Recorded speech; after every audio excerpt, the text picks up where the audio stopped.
Alright, so now we are doing 8.2, factoring a difference of squares. So here's my first example, P2 minus 64. To factor a difference of squares, it has to fit three characteristics. First, there has to be two terms. There's the first term here, so there's two. Then you have to make sure that there's a minus sign that's in the middle of the two terms. And here there's a minus sign in the middle. Then you have to make sure that each term has a perfect square. So 64 does have a perfect square, and P2 also has a perfect square. So we could go on with this question. So here I have P2 minus 64. I'm going to open two brackets because I know that I'm doing a difference of squares here.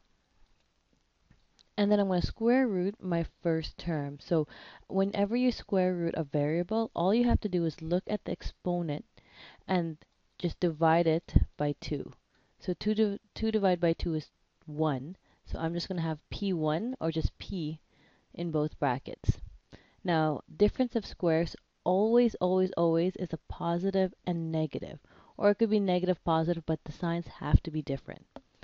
Then lastly, I'm going to look at 64 and I'm going to think, what is the square root of 64? The square root of 64 is 8 because 8 times 8 is 64. So I'm going to just write an 8 here and an 8 here. And that's the end of the question. Alright, so here I have 25y4 plus 9. And again, I'm going to go through all the characteristics in order to factor a difference of squares. So there are two factors, 25 and 9. That makes two factors. 25 does have a square root. Y4 does have a square root. 9 also has a square root. However, there is a plus sign here. Since there's a plus sign here, and there's no negative here, there's no way I could switch it around, or for example, there's no way that I could factor this as a difference of squares. So this is prime.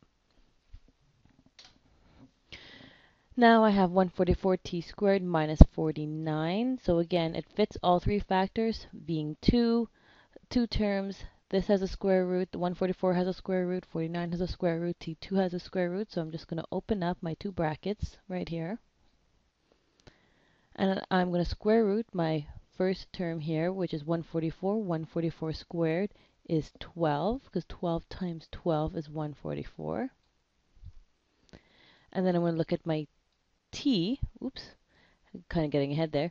Looking at my t, I have a t squared there, so divide this by 2, and I'm going to get t1. So I'm just going to have a t there and a t there. And then again, always with the difference of squares, you have to go plus minus. Then 49 squared, what's the 49 squared? What's the square root of 49? It's 7. So I'm going to divide by 7, divide by 7, and that's my answer. Alright, so I have 4e6 minus 81f10. Again, two terms, 1 and 2. There's a minus sign in the middle. 4 has a square root. e6, I could square root. 81 and f10, I could also square root. So this one is a difference of squares. So I'm going to have my two brackets there. Square root my 4. Square root of 4 is 2. Square root of e6. Remember, you just divide this by 2, and I'm going to have e3. And then with difference of squares, you always have to have a positive and a negative. Square root of 81 is 9. Then I have my f10. I'm going to divide this by 2. And I'm going to be left with f5.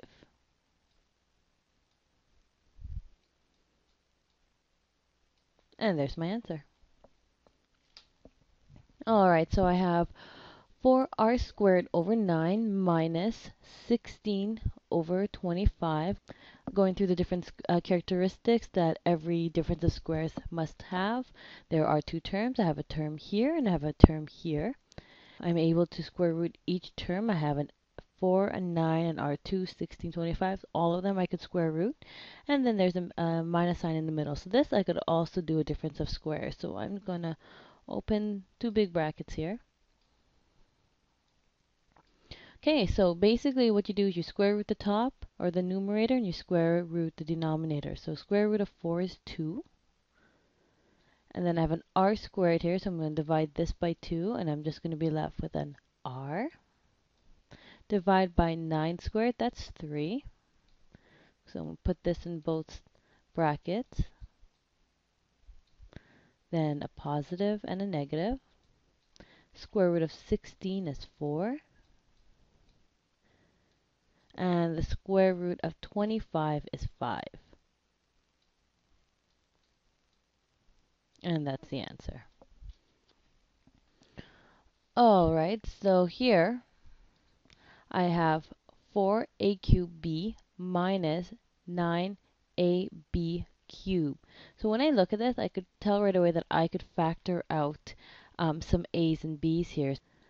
So first thing I'm going to do is I'm going to divide both terms. I have an a here and an a here. So I know I could take out an a from both terms.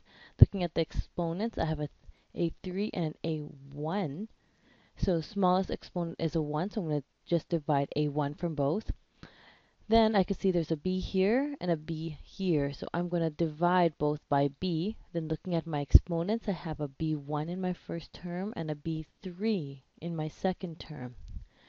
So the smallest exponents between the two is just the b1, so I'm going to divide a b1 from it. So when I write out my next step, I'm going to have ab outside my bracket because that's my denominator. Then I'm going to go 4 divided by nothing is going to just give me a 4. A3 divided by A1 is going to give me A2. And then B1 divided by B1, that just crosses out. Minus 9 divided by nothing, that's just going to give me 9. A1 divided by A1, that crosses out. And B3 divided by B1, that's going to give me B2. So looking inside my bracket, I see that I have two terms. Both terms here, the 4, the a squared, b squared, all of those have square roots, and there's a minus sign inside.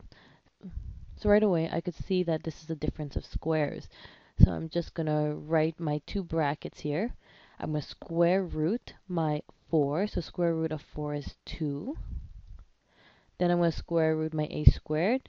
Square root of a squared is just a. And then with all difference of squares, it's a positive negative.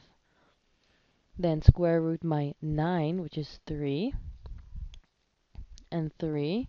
And then square root b squared is just a b. And that is my answer.